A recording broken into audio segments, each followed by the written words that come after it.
Doctor ortho Ayurvedic oil और capsule. अब दर्द भी घुटने टेकेगा। अंबिकापुर से दिल्ली के लिए हवाई सेवा शुरू। सीएम साय ने हवाई सेवा का वर्चुअल किया शुभारंभ। जल्द ही वाराणसी और कोलकाता के लिए फ्लाइट होगी शुरू।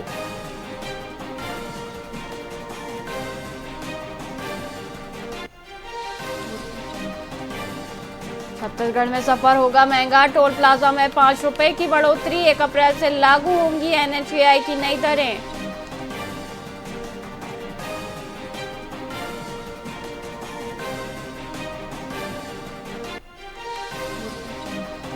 छत्तीसगढ़ के नक्सलियों ने आंध्र प्रदेश में किया सरेंडर। 48 लाख के इनामी थे नक्सली। सरेंडर नक्सलियों में 36 साल से active central committee member Suresh भी शामिल।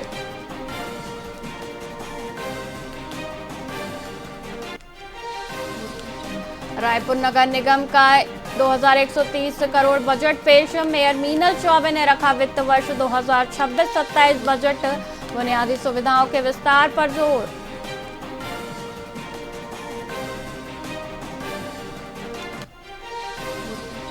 रायपुर को इलेक्ट्रॉनिक हब विकसित करने की बड़ी योजना। शंकर नगर और ड्रमर तराई में इलेक्ट्रॉनिक मार्केट बनेगा। निर्माण के लिए 100 करोड़ का म्यूनिसिपल बॉन्ड निगम करेगा जारी।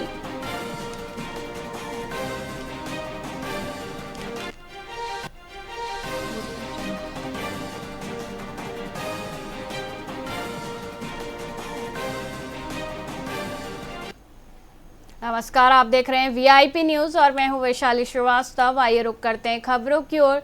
मुख्यमंत्री विष्णुदेव साय ने चंदखुरी पहुंचकर माता कौशल्या के दरबार में मत्था टेका और प्रदेश की खुशहाली की कामना की। मीडिया से चर्चा के दौरान उन्होंने बताया कि भगवान श्री राम की मूर्ति आ चुकी है और शुभ मुहूर्त निकलते ही विधि विधान से स्थापना की जाएगी। भाजपा के गांव चलो अभियान पर बोलते हुए उन्होंने कहा कि कार्यकर्ता घर घर जाकर सरकारी योजनाओं की जानकारी देंगे। वहीं पश्चिम एशिया के युद्ध हालातों पर चिंता जताते हुए उन्होंने आश्वस्त किया कि छत्तीसगढ़ में खाद और गैस की कोई किल्लत नहीं होने दी जाएगी। इसके लिए केंद्रीय नेतृत्व और उर्वरक कंपनियों से निरंतर संपर्क जारी है। माता कौशल्या का पूजन अर्चन किए हैं, उनका दर्शन किए हैं, उनसे आशीर्वाद लिए हैं और उनसे प्रार्थना किए हैं कि ये छत्तीसगढ़ उनका मैके है, तो छत्तीसगढ़ में उनका हमेशा आशीर्वाद बना रहे। छत्तीसगढ़ में खुशहाली हो, छत्तीसगढ़ में सबके घर में सुख समृद्धि हो। सर, ये श्री राम भगवान की मूर्ति बनकर तैयार है, कब तक ये लग जाएगा? अब मूर्ति तो आ गई है, अब लगेगा उसका मुहूर्त वगैरह सब पंडितों से निकलवाना पड़ता है ना। सर, गांव चलो अभियान चल रहा है सर, आप लोग भी 6 अप्रैल से अब गांव जाएंगे, आप भी जाएंगे? अच्छा, हाँ, हमारी पार्टी हमेशा लोगों के बीच में हर सुख दुख में खड़ी रहती है, चाहे वो कोरोना काल क्यों न हो। और तो अभी भी 6 अप्रैल स्थापना दिवस है भारतीय जनता पार्टी का। उस दिन से 14 अप्रैल तक, 14 अप्रैल बाबा साहब भीमराव अम्बेडकर की जयंती है, तब तक हमारे संगठन के लोग गांव में जाएंगे, लोगों से मुलाकात करेंगे और पार्टी की रीति नीति और जो हमारी सरकार की उपलब्धियां हैं, योजनाएं हैं, उनको पहुंचाएंगे। माता कौशल्या। सरगुजा संभाग के लिए आज का दिन ऐतिहासिक रहा। मुख्यमंत्री ने अंबिकापुर एयरपोर्ट से दिल्ली के लिए सीधी हवाई सेवा का ऑनलाइन उद्घाटन किया। इस गौरवशाली क्षण के साक्षी पर्यटन मंत्री राजेश अग्रवाल और सांसद चिंतामणि महाराज बने। पर्यटन मंत्री ने कहा कि प्रधानमंत्री और मुख्यमंत्री के साझा प्रयासों से सरगुजा अब सीधे देश की राजधानी से जुड़ गया है, जिससे क्षेत्र में पर्यटन और व्यापार को नई रफ्तार मिलेगी। उद्घाटन के बाद सांसद चिंतामणि महाराज स्वयं प्रथम फ्लाइट से दिल्ली के लिए रवाना हुए। यात्रियों ने भी इस सुविधा को सरगुजा के विकास के लिए मील का पत्थर बताया है। हाँ जी, ये इनॉग्रल फ्लाइट थी, बहुत ही बढ़िया लगा और अच्छा था, फ्लाइट अच्छी थी। सूचना मिली कैसे टिकट बुक कराना? हमें टिकट बुक करनी थी अंबिकापुर की, तो पहले हम बिलासपुर की देख रहे थे, बट इसमें अंबिकापुर का ऑप्शन आया तो हमें पता लगा कि ये इनॉग्रल फ़्लाइट है, तो फिर हमने डायरेक्ट अंबिकापुर की बुक करी। दिन बहुत ही महत्वपूर्ण दिन है, बहुत ही अच्छी सुविधा है। अब हमें रायपुर या बिलासपुर उतर के बाई रोड नहीं आना पड़ेगा। न्यू दिल्ली से डायरेक्ट अंबिकापुर की फ़्लाइट बहुत ही सुखद थी और बहुत ही अच्छी थी। कितना समय लगा? 2 घंटा 25 मिनट लगा टोटल आने में। बिलासपुर में 20 मिनट का स्टॉपेज था और उसके बाद बिलासपुर से अंबिकापुर आने में तो करीब आधा घंटा लगा बस। देखिए, सरगुजा संभाग के लिए बहुत ही हर्ष का विषय है ये। हमारे यशस्वी प्रधानमंत्री नरेंद्र मोदी जी की जो विशेष स्कीम चली, हमारे मुख्यमंत्री आदरणीय विष्णुदेव साय जी के विशेष प्रयास से, हमारे यहाँ के सांसद महोदय जिनका भी बहुत ज़्यादा प्रयास रहा, दिल्ली में लगातार उड्डयन मंत्री जी से और सभी से संपर्क किए और ये सेवा हम लोगों को मिली है। निश्चित रूप से इस सेवा के चलने से सरगुजा की तस्वीर बदलेगी, सरगुजा का विकास होगा, पर्यटन के क्षेत्र में लोगों का आना जाना जब बढ़ेगा तो पर्यटक जब आते हैं तो स्थानीय रोजगार भी बहुत बढ़ते हैं। और छत्तीसगढ़ शासन के प्रयास से अंबिकापुर टू दिल्ली हवाई सेवा प्रारंभ हुई है। इससे अंबिकापुर क्षेत्र के, अंबिकापुर के संभाग के निवासियों को भारी सुविधा होगी।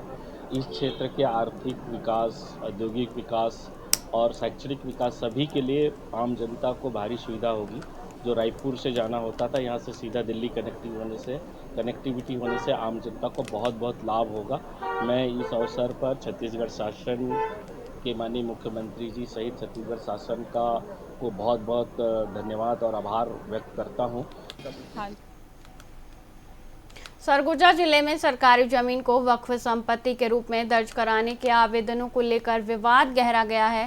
विश्व हिंदू परिषद के कार्यकर्ताओं ने कलेक्टर को ज्ञापन सौंपकर इन नामांतरण प्रस्तावों को तत्काल निरस्त करने और पूरे मामले की उच्च स्तरीय जांच कराने की मांग की है। विहिप जिलाध्यक्ष विनीत कुमार गुप्ता और अधिवक्ता संदीप तिवारी का आरोप है कि जिले की विभिन्न तहसीलों में वक्फ अधिनियम 1995 की आड़ में शासकीय भूमि पर अवैध कब्जा करने का प्रयास किया जा रहा है। संगठन ने चेतावनी दी है कि सरकारी संपत्तियों की बंदरबाट किसी भी कीमत पर बर्दाश्त नहीं की जाएगी।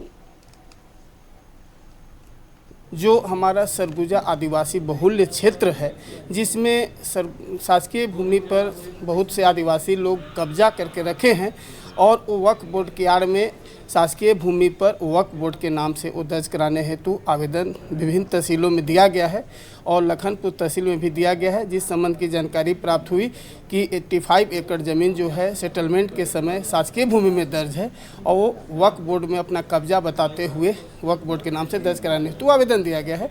हम लोग का यही मांग है कि हमारी जो ज़मीन है वो सुरक्षित रहे। अदरवाइज अगर वक्फ बोर्ड के नाम से इसी तरह उनका खेल चाली होता रहेगा तो आने वाला समय में हमारे पूरे छत्तीसगढ़ में वो ज़मीन जो शासकीय भूमि है वो वक्फ बोर्ड के नाम पर अपने करा करके और भविष्य में प्रमाण हो जाएगा कि वो हम लोग को बेदखल करेंगे। अगर रिकॉर्डेड स्वामी अगर हो गए और बोलेंगे हमारी वक्फ बोर्ड की हम विधिवत हमको शासन से प्राप्त हुआ है, तो हम शासन को कलेक्टर के माध्यम से अलर्ट कर रहे हैं कि वास्तविक में उनके द्वारा जो मांग किया गया वक्फ बोर्ड के नाम से ज़मीन दर्ज करने का और वक्फ बोर्ड का जो नियम कानून है उस नियम कानून के तहत ही उस ज़मीन पर उनका नाम दर्ज किया जाए। कलेक्टेड में हम लोग इसलिए आए हैं कि वक्फ बोर्ड के द्वारा अंबिकापुर के विभिन्न तहसीलों में आवेदन प्रस्तुत किया गया है कि जिन ज़मीनों पे ये काबिज हैं वे इनके नाम से किया जाए। बहुत सी ऐसी ज़मीनें हैं जो शासकीय अभिलेखों में दर्ज हैं और वक्फ का ये नियम है कि किसी निजी संपत्ति को ही वक्फ किया जा सकता है। सर्वे सेटलमेंट के समय से जो ज़मीनें शासकीय अभिलेखों में दर्ज हैं, तो हमारा आपत्ति ये है कि पहले जो नियम है उस तहत इसका कार्रवाई हो और एक सर्कुलर कलेक्टर साहब विभिन्न तहसीलदारों को दे दें कि जो नियम बोलता है उस नियम पे जो नाम ये लोग चिन्हित कराना चाहते हैं वो दर्ज हो। शासकीय पे नाम दर्ज नहीं होना चाहिए, ये हमारा मांग है। जो हमारा छत्तीसगढ़ के दुर्ग जिले के सबसे व्यस्ततम इंदिरा मार्केट में एक 2 मंजिला जूता चप्पल शोरूम में भीषण आग लग गई। इस आग ने देखते ही देखते विकराल रूप धारण कर लिया, जिससे पूरे इलाके में अफरा तफरी मच गई। जिला अग्निशमन अधिकारी नागेंद्र कुमार सिंह के नेतृत्व में 4 दमकल टीमों ने मौके पर पहुंचकर मोर्चा संभाला। शटर बंद होने के कारण फायर फाइटर्स को अंदर घुसने में भारी मशक्कत करनी पड़ी। करीब 15 गाड़ी, बानी और 4 घंटे की कड़ी मेहनत के बाद आग पर काबू पाया गया। गनीमत रही कि आग आसपास की सघन दुकानों तक नहीं फैली। मोहन नगर पुलिस मामले की जांच कर रही है।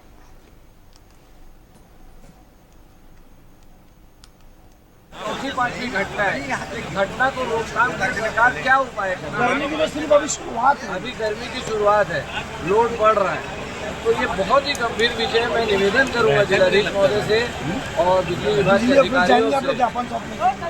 बिल्कुल जाएंगे, जिलाधीश महोदय से चर्चा भी करेंगे, बिजली विभाग के अधिकारियों से भी चर्चा करेंगे कि पूरे ट्रांसफार्मर की लोड सेटिंग करें। आप निगम में रह चुके हैं, दुकानों में फायर एक्सटिंग्विशर पर क्यों नहीं जोर दिया जाता है? बिल्कुल दुकानों में फायर एक्सटिंग्विशर रहना चाहिए, क्योंकि ये एक ऐसा है, ये छोटी मोटी घटना नहीं है, ये लगी हुई दुकानें हैं। ये अगर थोड़ा सा भी लेट होती तो पूरा इंदिरा मार्केट के एरिया में आग फैल जाती। ये बहुत ही गंभीर विषय है। छत्तीसगढ़ में छात्र संघ चुनाव फिर से शुरू कराने के लिए एनएसयूआई ने प्रदेश व्यापी अभियान छेड़ दिया है।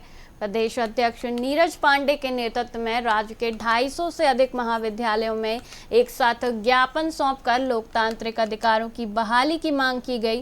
नीरज पांडे ने कहा कि 2016 से चुनाव बंद होने के कारण छात्रों को नेतृत्व विकसित करने का अवसर नहीं मिल रहा है। संगठन ने सरकार को अल्टीमेटम देते हुए कहा कि यदि 6 अप्रैल तक चुनाव बहाली का निर्णय नहीं लिया गया तो सभी विश्वविद्यालयों का घेराव कर उग्र आंदोलन किया जाएगा। पूरे प्रदेश में छात्र संघ चुनाव की बहाली को लेकर आज एनएसयूआई ने प्रदेश के 250 महाविद्यालयों में एक ही समय पर एक ही तिथि को ज्ञापन देने जा रही है और हमारी प्रमुख मांग है कि छात्र संघ चुनाव की घोषणा जल्द से जल्द की जाए, तिथि की घोषणा की जाए, पारदर्शी और निष्पक्ष चुनाव कराए जाए, जिससे जो प्रदेश भर के छात्र हैं, जो छात्र लगातार प्रवेश परीक्षा और परिणाम को लेकर परेशान रहते हैं, अपने कॉलेज में, यूनिवर्सिटीज़ में हॉस्टल की मूलभूत सुविधाओं को लेकर लगातार परेशान रहते हैं, तो उनकी बातें कॉलेज और यूनिवर्सिटी प्रशासन तक पहुँचे और छात्र नेतृत्व उभर कर आए। इन सब प्रमुख बातों को लेकर हम लोग छात्र संघ चुनाव की मांग कर रहे हैं और निश्चित रूप से पूरे प्रदेश में आज एनएसयूआई ज्ञापन सौंपेगी और हमारी मांग अगर नहीं मानी गई तो 6 तारीख को व्यापक रूप से प्रदेश के सभी यूनिवर्सिटीज़ का घेराव एनएसयूआई करेगी और उसके बाद भी अगर हमारी बात प्रदेश की सरकार, भारतीय जनता पार्टी की सरकार नहीं मानती है तो एनएसयूआई सड़क से सदन तक की लड़ाई लड़ने के लिए पूरी तरीके से तैयार है। फिलहाल के लिए इतना ही, मुझे दीजिए इजाज़त। देखते रहिए वीआईपी न्यूज़। नमस्कार।